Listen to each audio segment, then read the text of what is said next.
I've got a great idea from a friend of mine. It's something that could help me, help you, basically help us all as Amazon drivers, and a subscriber request as far as how to report delays. Let's get after it.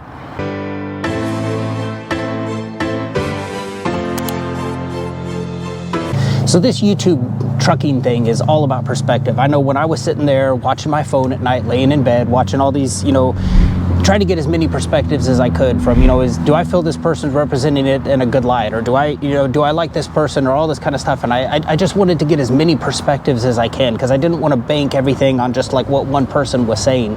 And I would highly recommend going out and checking out my friend. His name's Billy. He's got a channel called Riddle Transport. And I'm out here on the West Coast. He's on the East Coast. It may give you a different perspective of things, as seeing the kind of stuff he's doing. He's similar to me. He's doing a lot of Amazon content, that type of stuff, trying to make this Amazon thing work for him. Beautiful channel, puts out great content.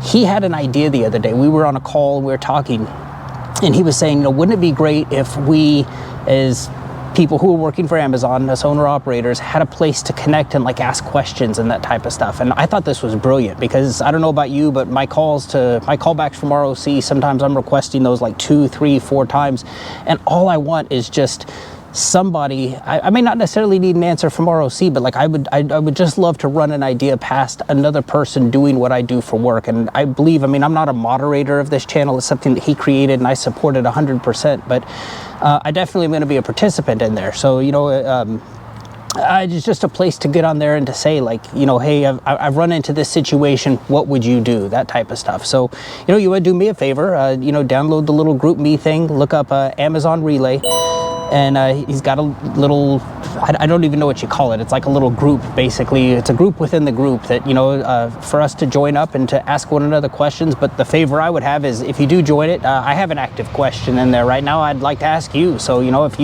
you know the answer to it, I'd love for you to respond.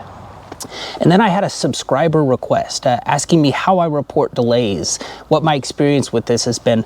I don't report delays very often, but I will say, I'm looking through this list here that they give you. They say, driver error, guard shack delay, mechanical trailer, mechanical tractor, delay loading, scheduling error.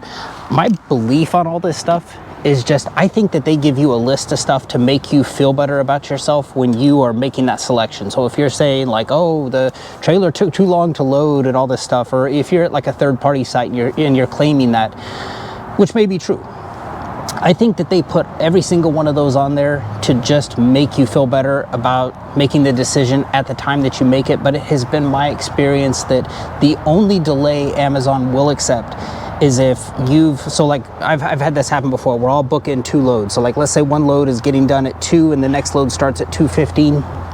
If the 2 o'clock one runs over and it's Amazon's fault, the trailer wasn't ready, they will accept that for a delay to the 2:15 load. Now you got to keep in mind that it's your responsibility to get to that first load at the start of your day on time. So if my very first load of the day is at 2, and because I get into traffic or I get into something else, that's all on me. But once you start into their little system, you're doing load 1, load 2, load 3, the subsequent loads, if you're late to because of a delay with the first one, they have never held that against me. I know, and the reason I feel that way about that list is, out where I live by a gravel plant, and there's big trucks going down the road all the time carrying gravel. It's very common for the Department of Transportation to set up a roadside DOT inspection. And there was one time where I was going to a Amazon facility, starting my day, going down the truck, and the CHP officer just kind of waves me over, and it's time to stop. And I'm thinking okay, well, I'm going to be late. This is fine. But at least I'll have some sort of documentation to prove to Amazon that I'm stopped at this roadside DOT inspection. I had all that. I submitted it to them, and they're like, nope, they called it a carrier-controlled issue. And it was just one of those things where, at the time I was beside myself. It was you got to be kidding me. This is part of what we do as truckers. We're vulnerable to being stopped at these things. But that's kind of why I feel the way that I do. I don't report delays very often, but as far as, which one to pick, I personally just don't think it matters. I think the only thing that's going to save you if you're running late is if a prior load for Amazon made you late to a subsequent load. I think that's the only chance that you have in having that not affect your performance. So go check out my friend Billy over at Riddle Transport. He's got a beautiful channel, give you a different perspective. I mean, I can give you all the Southern California, West Coast stuff. Maybe he gives you some insight into, you know, a different geographic area. He's over there on the East Coast. So definitely check him out and, you know, get that GroupMe thing going. I'd love to, you know, help build up a community of people who we could get in there and ask. And, you know, as far as these delays go, it's been my experience, the only thing that will keep those bad marks off of your performance grade if it has been if it's absolutely Amazon's fault. But I'd love to hear from you in the comments and find out, you know, have you ever had any luck reporting a delay that's not been Amazon's fault that you got to pass on? I hope this video serves you well. Appreciate you for watching. Take care.